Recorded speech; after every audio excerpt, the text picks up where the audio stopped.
We've had a terrific morning set of panels, and we're now going to have our traditional lunch panel. And to introduce our lunch panel, I'm going to introduce the chair of our U.S. real estate practice, and my good friend John Sullivan from Boston, who's here today and is going to take the lead in introducing the lunch panel.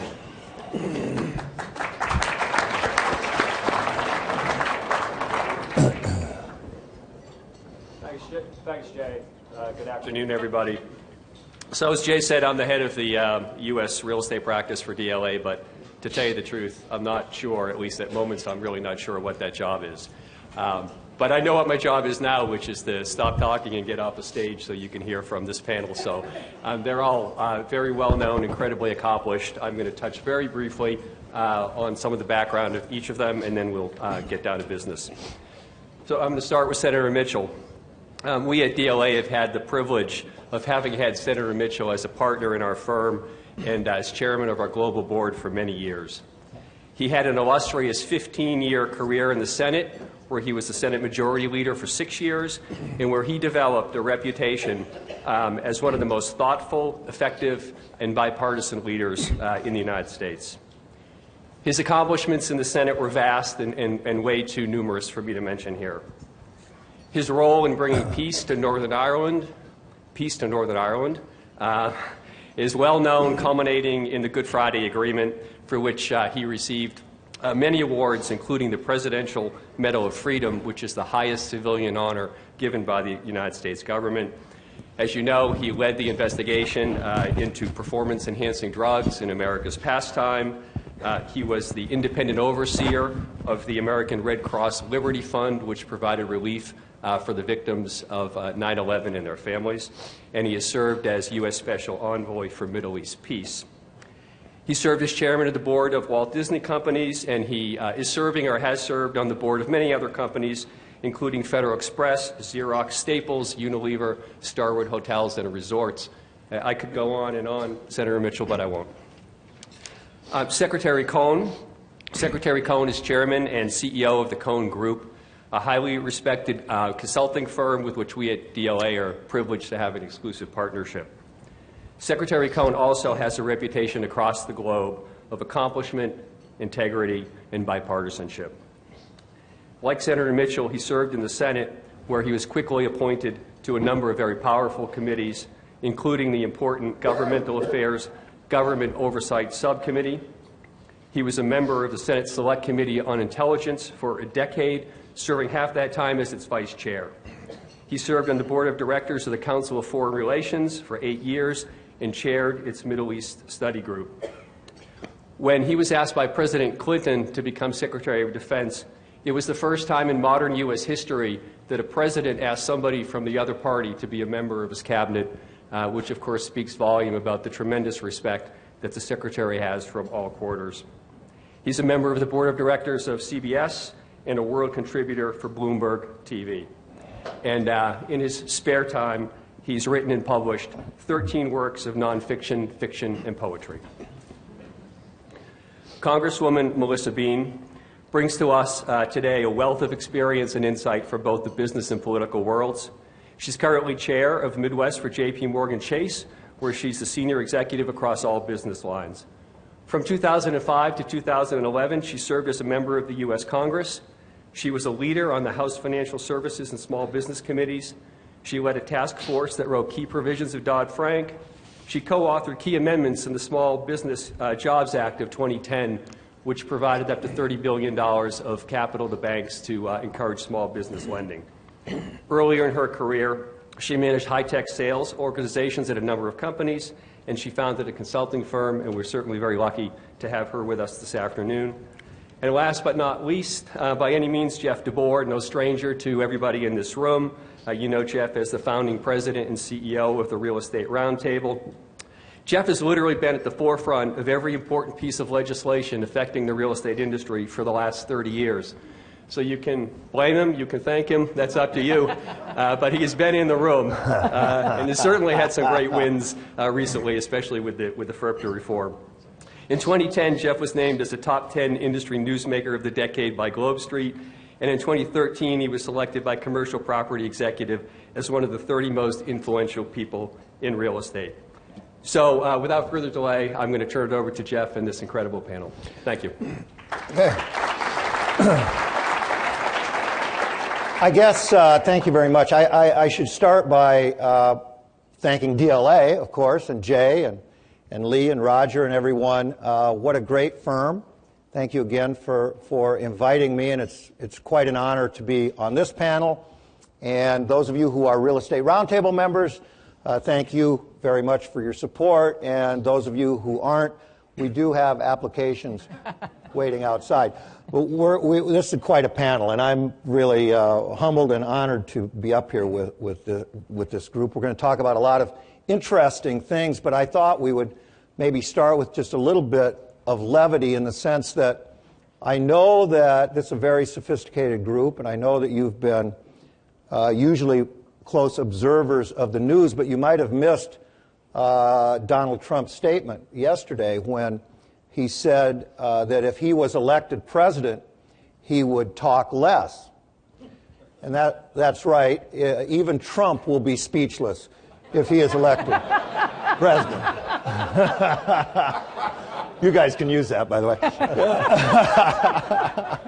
I think I'll pass. So anyway, I have about 30 pages of notes here. I can read long questions and everything, but I think we should just get right into it and talk about what I know is on everyone's minds. We've got these three very distinguished people here. How did we get in this situation? What are your comments and observations about the primary so far, the election in general, and politics, just the general environment that we find ourselves in?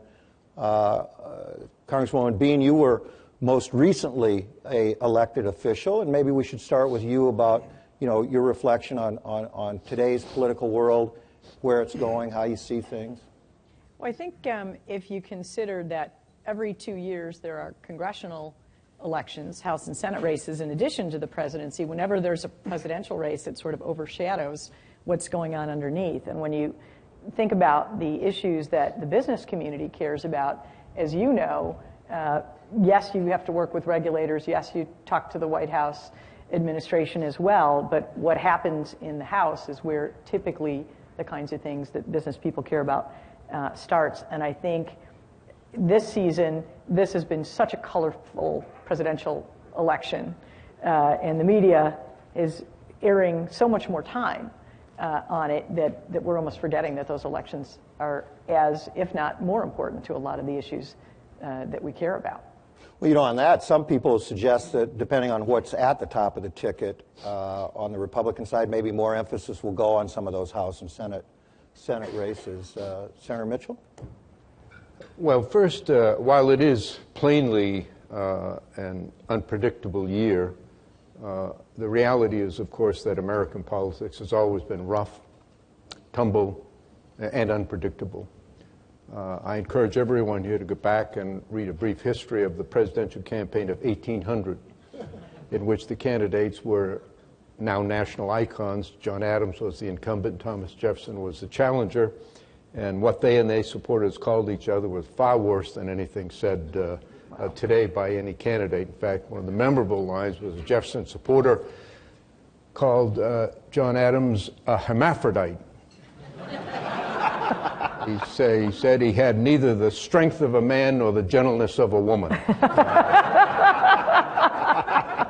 An Adams supporter predicted that if Jefferson were elected, murder, rape, and robbery would sweep the land. So It's always been rough. It's different now in that we have the power and ubiquity of electronic communication, which has given much more direct and widespread distribution for negative comments. The ones I just quoted were printed, read by few, distant in time from the event, so they didn't have anywhere near the impact of electronic communication. Secondly, there's always been a nostalgia for the past, a looking at the past through rose-colored glasses, and a viewing of the future with fear and trepidation. That's as old as mankind, not just this country. There's an interesting chapter in a book about the history of ancient Greece, where in the transition from dictatorship to oligarchy to democracy, there were constant cries about the loss of traditional values, the decline of religion in the role played by men. That's how the word democracy was invented. It's a combination of two Greek words, demos, the people, kratzi, the ruler. And it was regarded as alien, foreign, a loss of traditional values and undermining the values of society. The notion that ordinary citizens should have some say in the governance of their society. We've had it throughout our history, particularly when economic times are tough. There's fear, uncertainty, apprehension about the future. But in my view, we'll get through this as we've gotten through many other crises in the past. I think our best years are ahead of us, particularly in the immediate future. We've had a democracy, as Churchill once said, guarantees a fair process. It does not guarantee a good result. And so we've had some bad results in the past. We've had some terrible presidents. And yet the country has survived, prospered, expanded, improved. The definition of what is a right, a political right, a human right, a civil right, has constantly expanded to embrace more people, and the future has always been better than the past. And I'm confident that will occur increasingly so in the next few decades, and I'll comment on that aspect of it, the business sense of it, later perhaps when we get to the next issue. Well, I usually don't agree with the comments coming from the junior senator from Maine.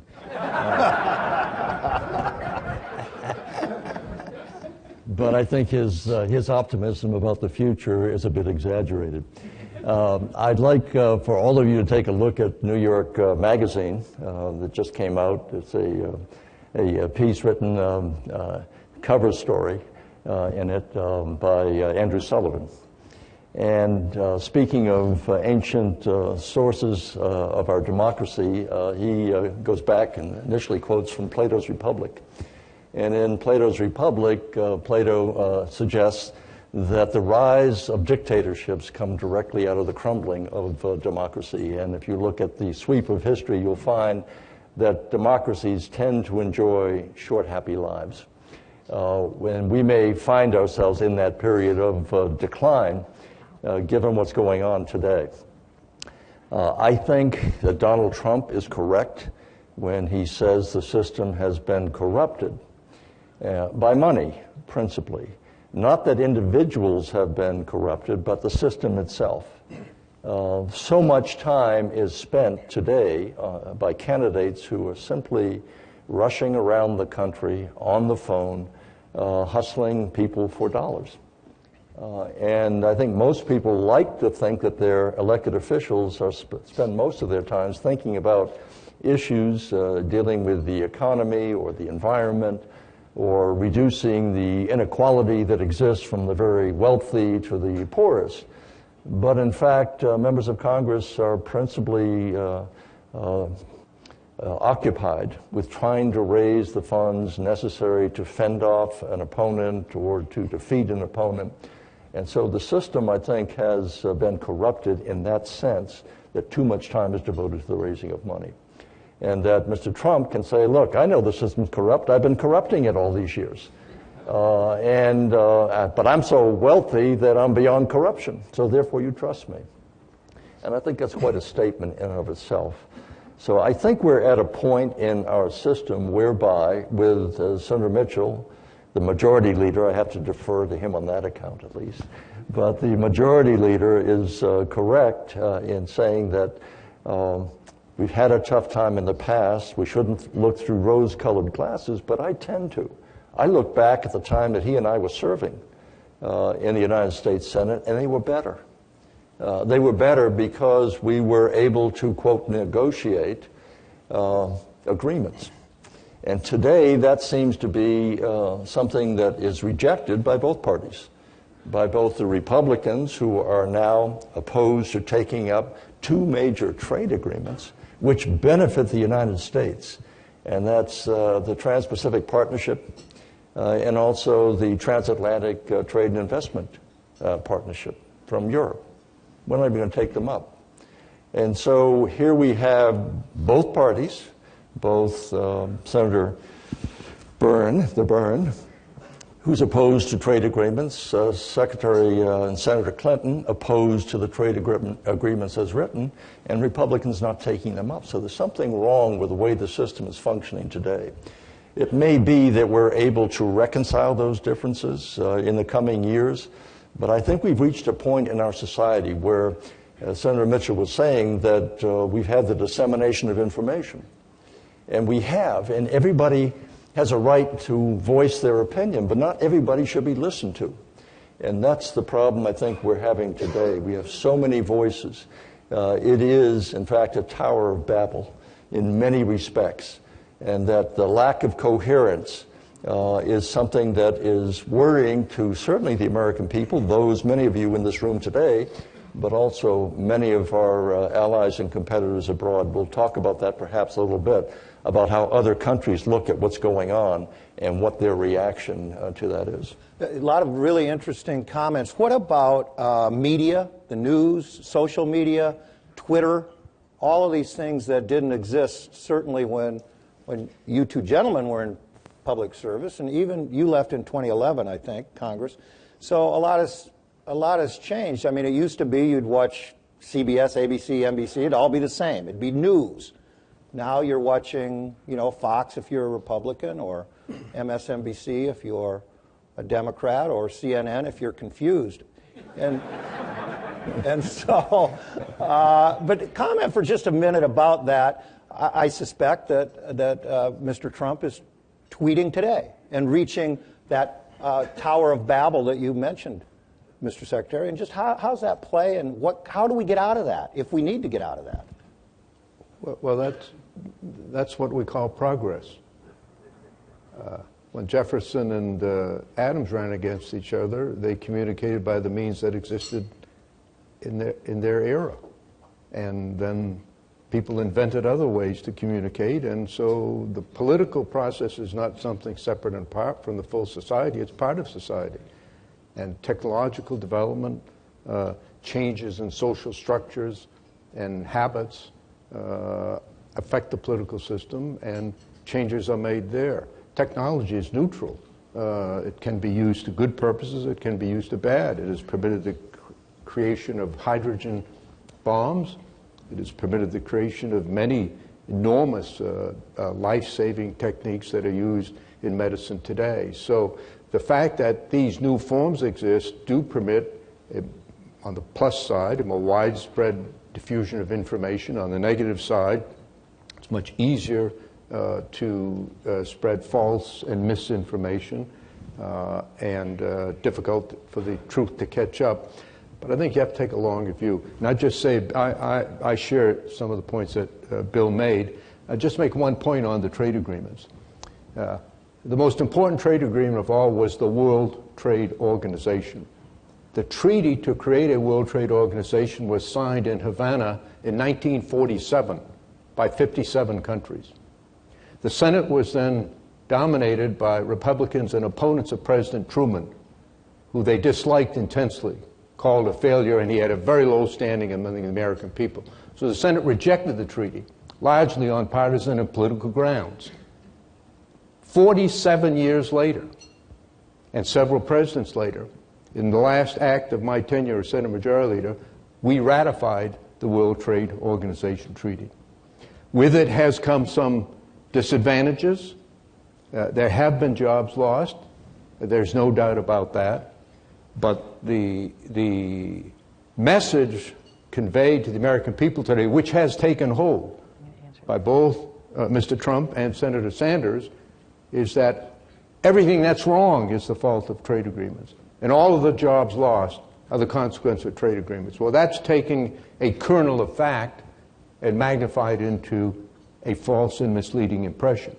We have done a very poor job in this country at mitigating the adverse effects of expanded trade, the interactive effects of technological development, and the increase in world trade that's occurred. But there can be no doubt that the United States has been the principal beneficiary. Indeed, it was the World Trade Organization was the product of American efforts, begun in late 1942 with the British, when our officials, farsighted and visionary, believed that a central factor in the slide from recession into depression that laid the foundation for the Second World War was the protectionist reaction by most of the countries in the world. And the creation of the World Trade Organization was seen in part as a peace measure, because history tells us that trade wars were frequently followed by real wars. And the fact is, of course, we all know that the vast majority of dislocation and job loss has got nothing to do with trade agreements. It has to do with innovation in a dynamic capitalist economy. I took a huge amount of flack from many of my constituents in Maine, labor and others, as a Democrat, when I led the fight to ratify the World Trade Organization. And my argument to my constituents was that there once was in Maine and across New England a very productive industry in which many men worked in the manufacture of stagecoaches. There's not a person in America today working in the manufacture of stagecoaches except for a couple of Hollywood Western sets. And men lost jobs. Families were devastated. Communities were hurt. We did nothing for them. But no rational person could argue that the invention of the motor vehicle was not a positive thing for our country. What we have to do is not to build walls. That's a fantasy. Not to disregard or reject any and all trade agreements. We have to negotiate better and smarter trade agreements, and most of all, we have to deal with the human tragedy of those who are adversely affected and who lose their jobs. And a policy that says that the government is the source of all of our problems, and therefore the government can and should do nothing to help people who've lost their jobs, lost their security, and most importantly, lost their self-esteem, is a wrongful policy. It's a wrong-headed policy that leads to the kind of anger, anxiety, and fear that is susceptible to the kinds of statements, and they're not policies really, words that inflame and anger and fear and anxiety without offering any realistic solution for the future. I would Senator hope Mitchell, that was, it's no question why you were such a successful leader in the early 90s and the budget deal and everything, because I forgot what the question was, but we're going to ask.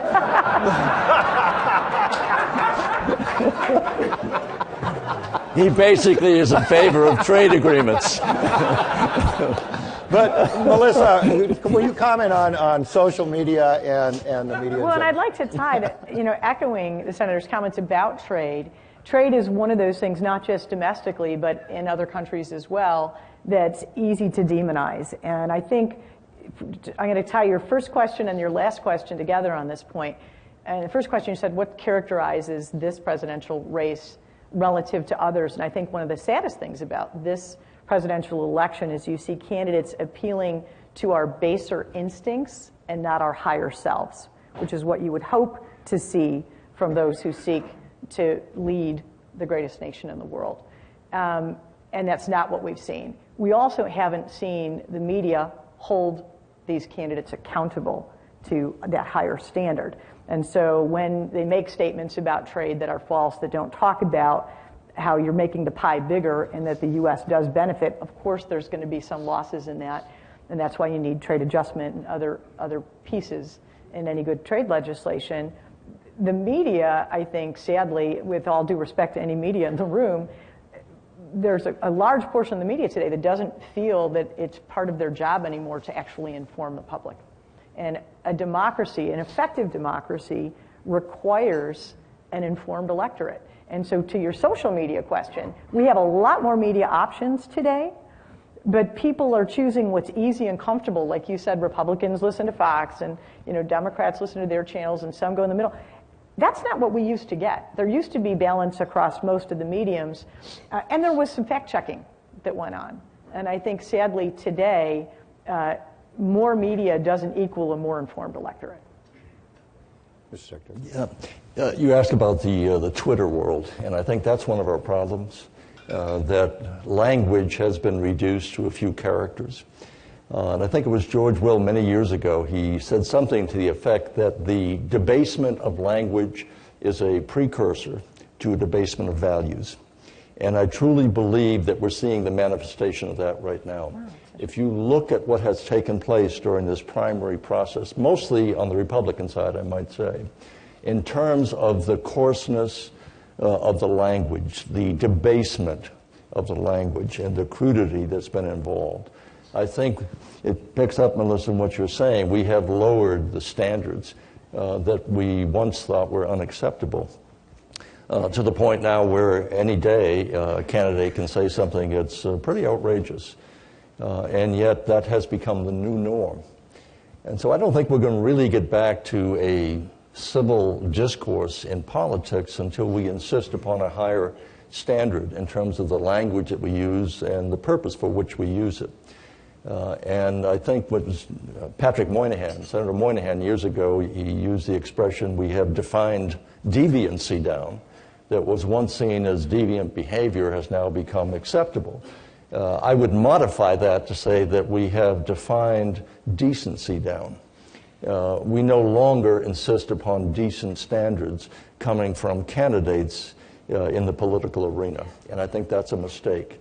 I think we ought to insist that we raise the level of discourse, that we try to insist that we be much more civil toward one another. Senator Mitchell and I can disagree on various issues, but what we have is respect for one another. And we can kid with each other, but we always do so and try to do so at a level that says, okay, you're having fun making various points, but you respect one another. I think if we don't show respect to one another as candidates, then the public is not going to show respect for us either. And I think that has been the debasement that bothers me most of all, what is taking place, and everything's been reduced to a shorthand expression or a slogan. We don't have filters in the news media any longer. Years ago, we had the three major channels, ABC, NBC, and CBS. And we had Uncle Walter, and we had other notables who we thought would at least filter the information to present the news. And today, especially in cable, news has become entertainment. It's not really news, it's entertainment. And I think that has had a corrupting influence upon civil discourse in this country. So it's not to say things aren't going to get better. Senator Mitchell may be right. We're going through a cycle, and things will improve. I'm always impressed with the young people who are coming up who happen to be serving as interns in our office. And they give me hope that they'll insist upon a higher standard. But right now, I think we're in a trough which needs to start accelerating in an upward curve. Yeah. Let's start to move a little bit about what it all means. First of all, I want to. My comment, Senator, I hope you know, was in the form of a compliment. Oh, I do. And but let's talk for a second about how we're perceived around the world. We have this situation in our election now in the political environment. Both of you in particular are around the world doing a variety of things, and Melissa with an international financial firm around the world. And what are leaders around the world saying about the United States today? How does, for example, the China bashing that some people are doing relate to the whole discussion about the South China Sea and so forth? How are we perceived? What's it mean going forward? Jump ball. Go ahead, Well, Melissa. I think it's somewhat embarrassing to see our would-be presidential candidates being disrespectful to other countries and to world leaders, and to being dismissive of issues like trade and providing simple but not plausible solutions to the challenges that we're facing. And so I think the ambassador last night spoke about how important national security is and the challenges that the next president will face, and that we really need someone who will be respected on the world stage, And I hope that domestically we're considering that, because if we don't have the right person there, whether it's Putin or other actors that we need to be working with and challenging at the same time, if we don't have the right people there, I think we invite challenges that wouldn't otherwise exist. I didn't take offense at your comment. It reminded me of once when I was in a town hall meeting in Maine, and I made a statement, and a guy got up and said, "Senator, you're really stupid." And he said, "But I want you to know that's a compliment, because I think you're dumber than that, but I can't think of a word worse to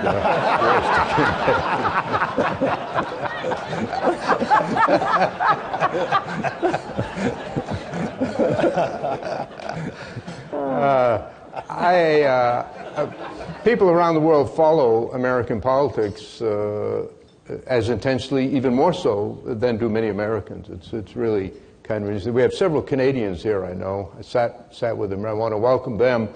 I have a Canadian wife, and so I'm reminded daily of how nice Canadians are, how smart they are, how superior to Americans they feel. Including Ted Cruz?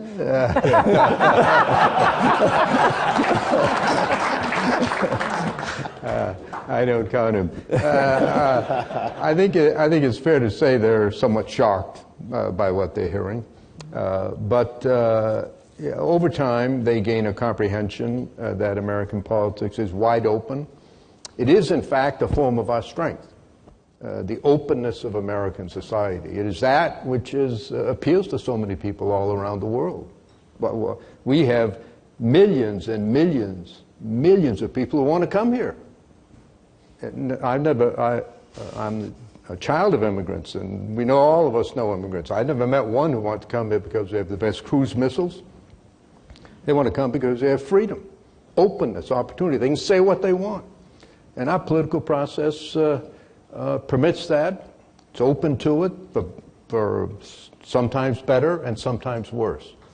But I still believe in the fundamental fairness and decency of the American people overall, recognizing that we've had throughout our history these kind of upheavals, this kind of descent, of building the wall. Well, I'm of Irish heritage. There are plenty of Irish Americans here. Remember the signs that said Irish need not apply, the cartoons that portrayed them as apes with human faces.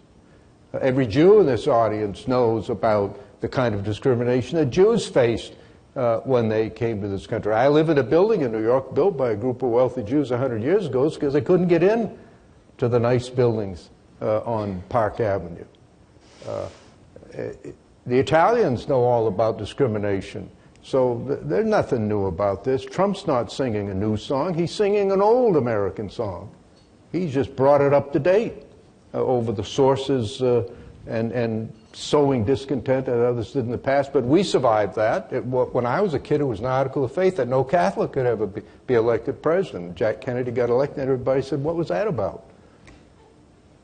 And when Obama was elected, who would have believed that an African American would be elected president? And I'm partisan. I think we're going to have a woman in the near future.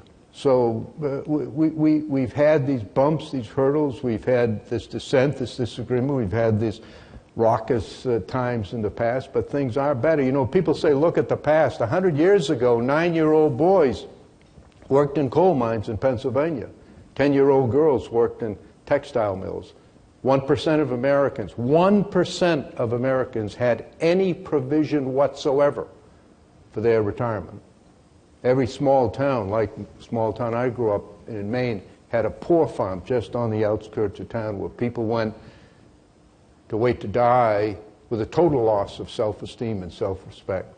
This is a much better, stronger, more diverse country than it was at any time in the past, and it's going to be in the future. How many people here are aware, you real estate guys, you got a great future, that the United States is the fastest growing developed country in the world. There are now 320 million Americans. In just 34 years, by 2050, there will be 440 million Americans. While Russia experiences a steep decline in population, as does Japan, while China's population is stagnant, the United States will be rapidly growing, and our dominance in the world will increase, not decline. We have here personal liberty. That's what leads to all of the stuff. People can say what they want. And we have the rule of law, which doesn't exist in China. And you know, all of you know how important the rule of law is to investment. So I would say you guys are in for a great several decades. American dominance in the world will increase, not decline. The American economy will grow, not recede. The population will grow substantially, and people all around the world will still not only want to come here, they'll want to send their money here to invest in real estate all across this country. So we have a lot of problems. We have very serious problems. I don't, for a moment, seek to minimize them, and I agree with much of what Bill said. But for me, and if you no reason for you to believe me about this, I urge everybody here to go read Warren Buffett's letter to the shareholders of Berkshire Hathaway just prior to their recently held annual meeting. He says it in much more political terms than I have. I want to be nice here, not too politically incorrect, but he says it in much more direct terms about what's being said on the political campaign trail and about what the prospects are for the future. I think George is an investor with Warren Buffett. I wish I was. I'm somewhat unique, as is George in our heritage. He's half Irish and half Lebanese. I'm half Irish and half Jewish. And I'm the only one they could put on the Israeli border and get shot at from both sides.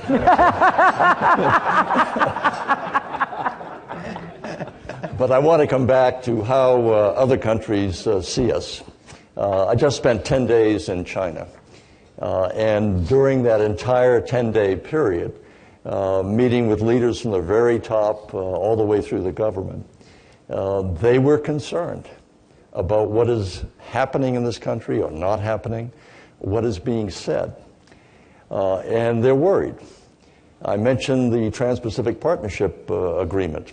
They have been worried about that. It's 12 countries, 12 democracies, basically, that are mostly democracies that are in agreement on that we should have a lowering of trade barriers, elimination of some 18,000 different taxes that are imposed upon American goods and services that would be in our interests. And so they were looking at that as this is a potential attempt by the United States and its allies to contain China economically. That's not the desire, but rather to say we want to help set the rules in terms of international agreements. So that's rules-based and not necessarily China-dominated. And so the news coming out of the United States that we're not taking it up, and the likelihood of having a lame duck session in which we do take it up is pretty de minimis, and so they would see that as a positive. I would see it as a great negative for the United States. And one of the reasons I raised it, but more importantly, there is nothing good that can happen in this world if we don't have a good relationship with China on the big issues. In terms of climate change, and yes, I believe that man contributes to what is taking place in the atmosphere, or whether it's transnational terrorism or cyber terrorism or any of the big issues, we have to have a good relationship with China. It's going to be very challenging to do that, and I don't think matters are helped when we say that going from China is stealing our jobs to China is raping the American people. I don't think that's helpful. And that's why I talk about why language is important. And I believe the Chinese have been very mature in their reactions to what they see taking place and how it's being said. We have real challenges coming from China. They're an economic power. They're going to be a military power regionally and perhaps beyond that. So we're going to have to contend with that in the future. We're seeing it take place now with the construction of artificial edifices, won't call them islands, but are being militarized. What does that mean in terms of the United States reaction? Well, one reaction is make sure you have these trans-Pacific partnerships on trade because you're solidifying a relationship with like-minded countries. They want to see us have a greater presence in the Asia-Pacific region. I'm talking about the ASEAN countries, because they do business with China. That's their major trading partner. but they also don't want to be dominated by China. So they're asking us to become more engaged diplomatically, economically, and yes, even militarily. So we're doing a few things, and the Obama administration is right in doing this, putting a few thousand Marines, 2,500 Marines in Darwin, in Australia. We're running littoral combat ships through Singapore. We're increasing our relationship with the Philippines, Vietnam, Japan.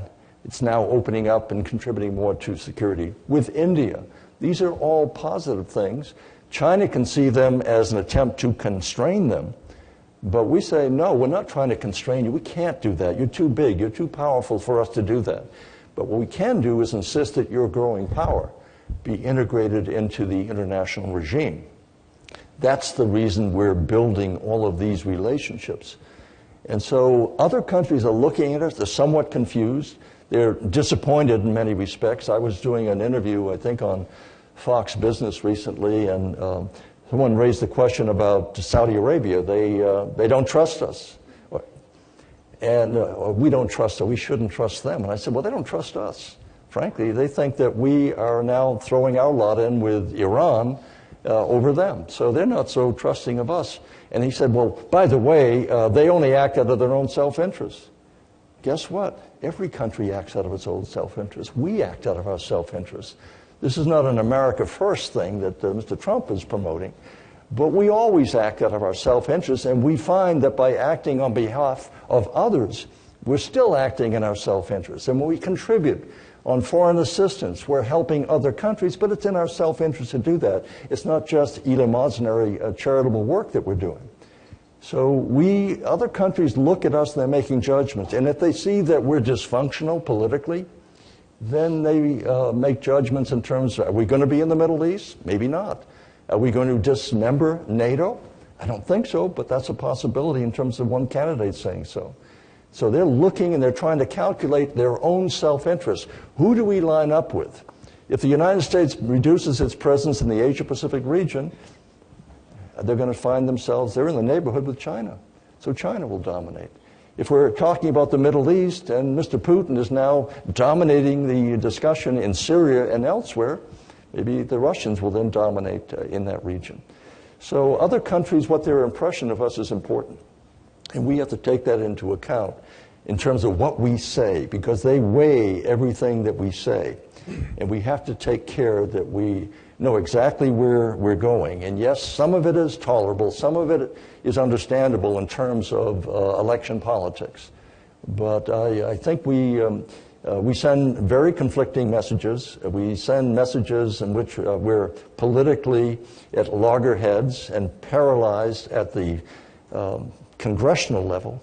And that's not a good message. We want to send messages that we can function as a democracy. And yes, we can take all of the strength that comes with the diversity of opinion. My fear is that we've always had the e pluribus unum, from many, one. But right now it would be from e unum pluribus, namely from one we're many. And we have all of these little divisions, red states, blue states, other states. We've got to get back to seeing ourselves as a unified United States of America, and I think that's a message that has to come from our political leaders. Let me just make a comment on China and Russia, though, because power is relative, and you can't assess the full scope of one's power unless you're aware of what the alternatives are. There were 150 million Russians when the Soviet Union collapsed. In a very short time, there'll be fewer than 130 million Russians. The Slavic population is in steep decline. The Muslim population is rising rapidly, now 12%, soon to be 20%. There are tremendous problems, and Putin sent his force into Syria. One of the reasons he gave was that there are so many Russians fighting with ISIS in Syria and Iraq that we, the Russians, want to take them on over there rather than have them come back here and engage in terrorist activities. They're in a state of steep decline. They will continue to be an international power by virtue of their massive nuclear arsenal. But their economy is in tatters. It contracted last year. It's contracting this year. They're burning through their reserves at an absolutely unsustainable rate. And Putin, when he first took office, way back, seems like it was a long time ago, said that his greatest fear was that for the first time in 300 years, Russia faced the prospect of declining into what he called the second or third echelon of nations. He will do well, but no matter what he or anybody else does, that's exactly what's happening, just at a point when we are going to be in continued ascension. And as far as China goes, their population will remain stagnant over the next half century, approximately a little slightly more than the current 1,350,000,000. But their society is aging, and they are now confronting the same problem that Western societies have faced, that is, people living longer lives and a declining base of workers to support an older population. And they still face the tremendous tension between giving people free choice in economic affairs but denying it to them in political affairs. They don't have personal freedom, and they don't have the rule of law. And that is going to restrain and sustain and halt their growth. And to me, the best measurement, as I referred earlier, to the millions of people who want to come here, who risk their lives, risk their children's lives, desperate to get the freedom and opportunity of America. When is the last time you heard of anyone risking their life to get into China? 2 guys, 4 years ago, they broke out of a concentration camp in North Korea, and they swam the river to get into China. That's it. Let's, in the limited time, I think we should turn to what the elections mean for domestic business opportunities, real estate a little bit. Before we do that, I do want to speak up for Dutch Americans. Yeah, but seriously, last night, this morning, today, a lot of people have asked me, as the CEO for the Roundtable, how the elections and whether it matters to us, Democrat or Republican in the White House, or Democrat control or Republican control of the House and Senate. And I guess in some ways I agree, Senator, with what I think Warren Buffett was saying in terms of his optimism and so forth about the industry. And if you look, it was mentioned, we had a number of very good things for the industry last year, and they were bipartisan issues. We try and cloak our issues around strong communities. Healthy real estate means money for local communities to pay the teachers and build the bridges and the firemen and make communities safe. And so a lot of the things that we do advocate are in a sense, nonpartisan. We saw that last year with the TRIA, the Terrorism Risk Insurance Bill. Didn't matter if you were a Republican or a Democrat. If you owned a building, you had to have access to this or you couldn't finance it.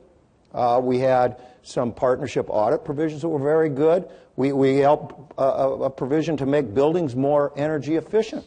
And that is not a partisan issue. We got it through the Republican House on an energy efficiency issue. And then the last issue, this FERPTA thing to change and sort of level the playing field so global capital could come here, that certainly wasn't a partisan. So in many ways, our industry, doesn't care. But of course, on the other hand, we care, but we can play quite effectively by advocating from a factual point of view what we're trying to do on these issues. But then on the other side of the coin, there does seem to be, and I sense it from going around the country talking to people, about the sort of an uncertainty tax, if you will.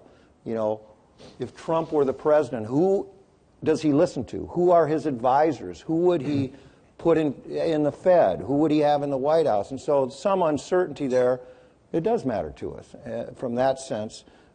Maybe tax reform going forward. We'll see how that plays out because this industry will have a lot at stake there. Both of you were there in '86 when tax reform was done. But that was done in a spirit of, the way I look at it, it was done in a spirit of simplification, of getting the tax cheats to sort of, everybody should pay their fair share. And I'm not sure what tax reform is about this time, whether it's economic growth or fairness or I'm not really sure. But in any of those debates, we're going to have some serious issues. 1031, like-kind exchanges, interest on business debt, whether partnerships should be taxed like corporations, all kinds of things. So we have a lot at stake. Melissa, financial institutions, how do you see the elections? And big financial institutions are sort of taking a beating in a certain sense from politicians these days. Yeah, as a recovering politician and now working at a bank, it hasn't really improved in terms of public opinion. But in terms of going back to what the Secretary had said about the lame duck session, for those in this room who do care about trade, I think if you look at the leading candidates, both Trump and Hillary, neither one, although Hillary has demonstrated a pro-trade history, she's expressed some concerns about the agreement as it is right now, neither one of them are going to go in and do trade right now. So if it doesn't get in a lame duck session, I think it would be gone for a long time, and that's not a good thing. And so for those of you who care about that, I think it's almost a call to action to tell those representatives that you've supported, and many of you support candidates, and your companies support candidates, that you think it's important. Don't give them a free pass on it if you think that is important. In terms of tax reform, I think there is opportunity for bipartisan support of tax reform if there's an ability to collaborate. And that comes back to who we elect in the congressional races, and do we bring some that are maybe left of center or right of center, but close enough to the center that they can cross the aisle and don't run on platforms of, I'll never work with the other side. But I think there's already been some movement, or at least rulings, relative to inversions. So that's, changing what used to be tax incentives for foreign companies to buy. By the way, those of you who are roundtable members were recently at a meeting where one of the funniest exchanges I've ever seen occurred, where our chairman from New York City said to a congressman in his New York accent, he said, Congressman, the Treasury recently issued some regulations on inversions, and we have some problems buried in those. What are your thoughts on that? And the congressman backed up and said, Treasury issued regulations on virgins? It was very funny. It was really very funny. But I'm sorry. No, it's okay. Maybe we should, we have one more thing that we want to talk about, and that is basically how business people and Americans in general can help steer the ship back. But I want to leave time for questions. If there's some burning questions in the audience that people would like to ask the panel. Well, why don't you think of those? And meanwhile, really, what's your advice to people? I mean, what do you say to? Because you mentioned anger. People are frustrated. I mean, what should a group of sophisticated business people be thinking and doing to? Well, I think that no matter who's elected president, and no matter who controls the Senate, those are two issues that I think are in doubt. It's very unlikely that Republicans will lose control of the House. Yeah, that's true. So you're very likely to have a continuing period of partisan difficulty, since you need 60 votes in the Senate, and neither party is plainly going to get 60 votes. But that doesn't mean there won't be any action, as you just pointed out. You got some things passed, and my own view is that there surely ought to be a consensus that can be developed on corporate taxation, on these issues of money abroad and money back here. You raise the issue of inversions. It's complicated somewhat by the fact that there's been a dramatic increase in pass-through entities. So many people in that category are more interested in the personal income tax rate than the corporate rate. You have to accept that as a complicating factor in terms of getting reform. But I still think that a concerted effort could and should be made by businesses in America to rationalize, reduce the corporate tax rate, solve, hopefully permanently, or at least for the foreseeable future, this issue of vast sums of money held abroad, come up with a reasonable set of rules regarding inversions. To me, that is not impossible. To me, it's a reasonable and a necessary element in encouraging and sustaining economic growth. We do want to keep as many companies as we can in our country. We do want to keep as many jobs as we can in our country, even as we recognize that trade across borders, movement across borders is going to increase, not decrease. The world is ever more interconnected now, far more interconnected than it ever was. The notion of building walls is even more of a fantasy than it was 20, 50, or 100 years ago. And so I think we ought to anticipate new technology. We ought to make certain that our country it becomes even more conducive to innovation than it is now, because that's the driving force. The increase in productivity is the driving force in economic growth and rising standards of living in every society. And we ought to keep in mind the lesson of the Industrial Revolution. It began 250 years ago in England. There was widespread fear and anxiety, far more than what we have now in our country, riots and protests over the prospect of machines displacing so many men that there would be very high and socially unacceptable levels of unemployment. There was, in fact, considerable misery. There was some exploitation. But the benefit to society overwhelmed all of that. And England, for about 100 years, was the first society in all of human history in which, although the population rose, so did the general standard of living. And we're now passing through a revolution, the technological revolution, that, in my judgment, will be seen historically as even more a turning point than was the Industrial Revolution. And we've got to figure out how to harness the benefits, which we're getting. There's been the greatest increase in wealth creation in all of human history in the last several decades. The problem is, of course, that it's not distributed throughout society. But we haven't figured out how to deal with the adverse effects, the hollowing out of the middle class, the loss of industrial and manufacturing jobs. And what, of course, Trump is speaking to is the fear and anxiety that those will never come back. And they're not coming back. What we have to do is to find a way to train, educate people to take advantage of the new opportunities in the 21st century. That's the greatest challenge that our society faces, and every society, and there hasn't been a single word about it, a constructive word, in the presidential campaign. It's all about identifying the problem, exploiting the anger and fear that arises from it, without any realistic solution. The only proposal that's been offered is a 45% tariff on Chinese goods. And that, of course, I think most people with knowledge of the subject say would be disastrous from the standpoint of our own economic interests. So that's where I think that's the direction we ought to head in the public debate. How do we deal with this issue in a way that harnesses the maximum benefit from technological change and increased trade, while mitigating and modifying the adverse effects and preparing our people to reap the benefits on a wide scale? One thing we haven't talked about, and that's the national debt. It's $19 trillion and climbing. We're increasing the debt every year by $500 billion.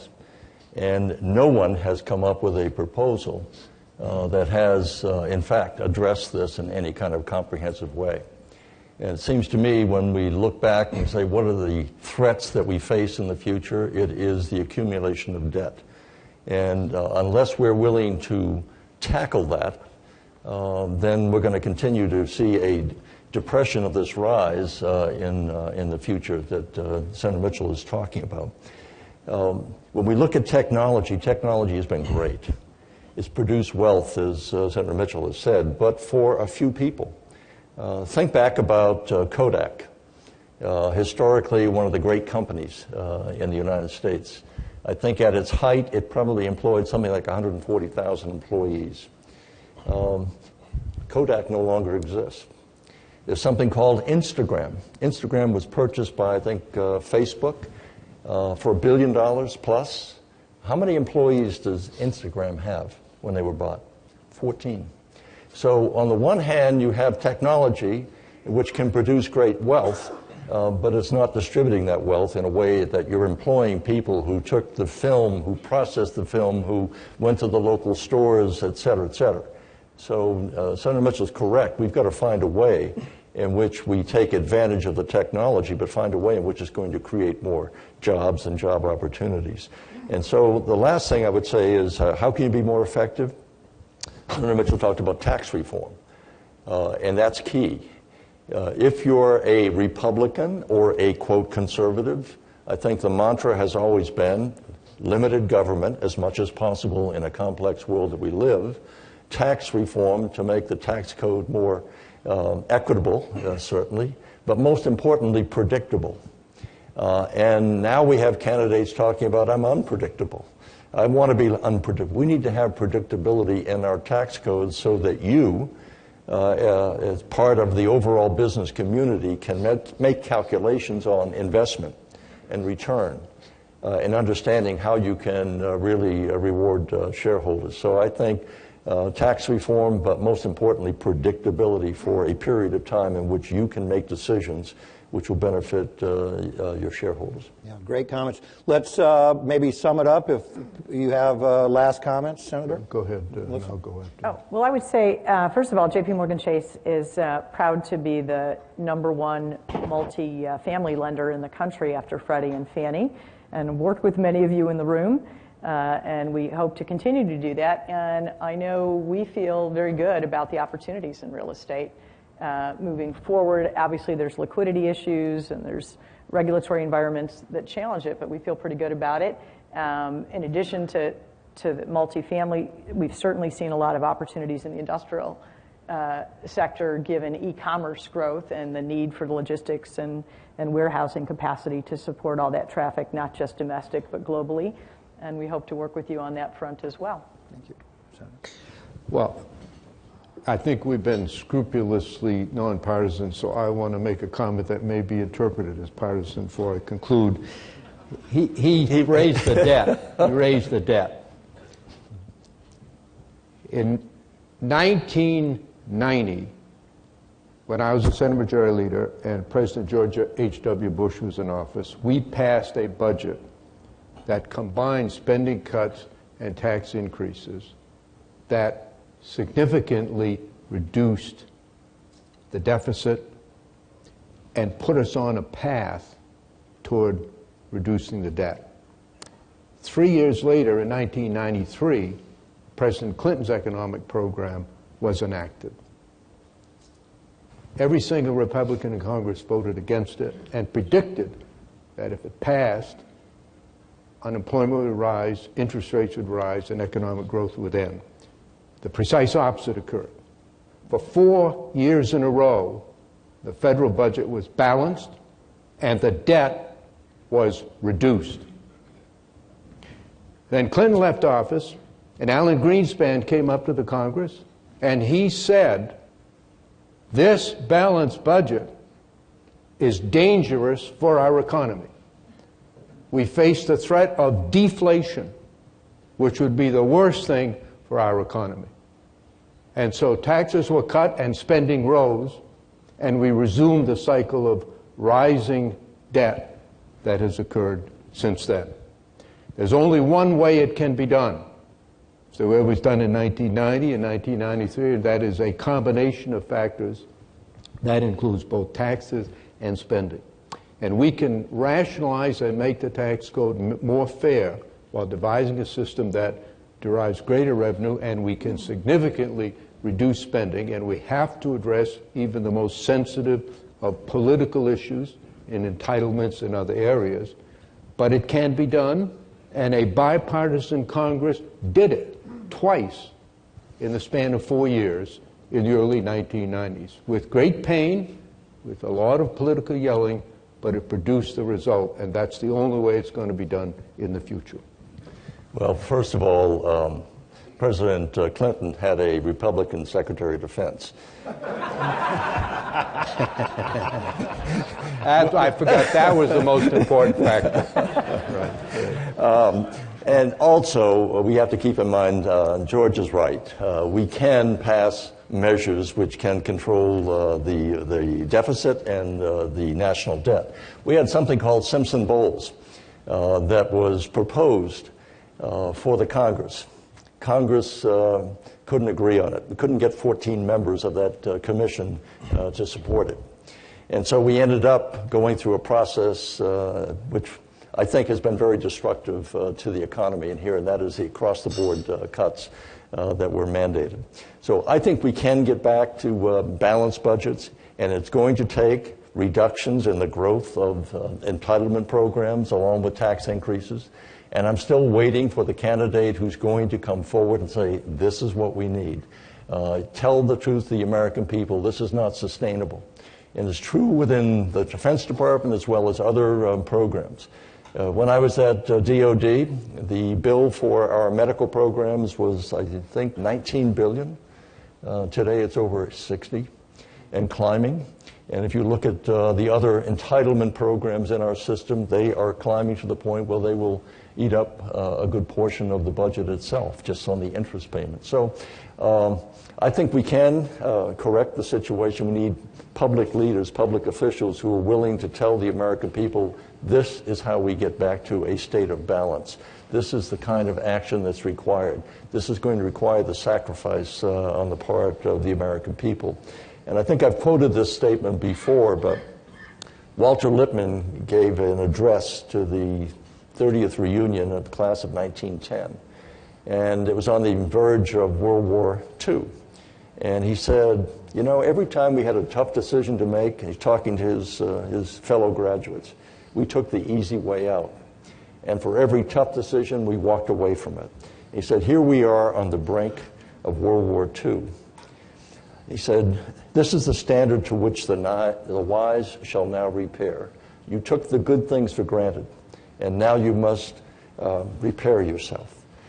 For every right that you claim you have, a duty you must perform. For every hope that you entertain, you have an obligation you must fulfill.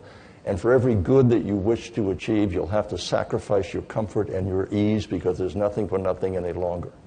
Those words are spoken in 1940, and Senator Mitchell likes to go back and pick out very important historical moments. That was a historical moment, and those words are just as relevant today.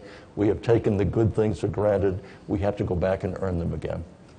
Thank you. Good way. Thank you, Senator Cohn.